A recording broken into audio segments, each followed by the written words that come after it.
Hello everyone, welcome back to our channel. In today's video, I'll show you how you can fix Instagram messages not showing. Let's get started. For that, first of all, open up settings on your phone. Inside, your scroll below, then simply tap on General. Now tap on iPhone Storage. Inside your source for Instagram and then tap onto it. Now once you're inside here, simply tap on Upload App, then tap on Upload App again. This helps you clear the cache but keep your data safe. Once done, you can change your internet connection.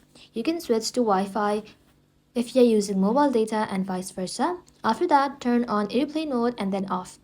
After changing the internet, you can open Instagram and check if the messages are showing or not.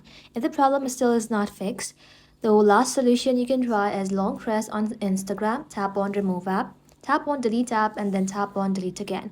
Once deleted, simply reinstall it from the app store and then log in and your Instagram messages should now appear normally. That's it. Your problem should be fixed. Thank you all for watching. If this video was helpful, leave a like and sub and I'll see you in the next one.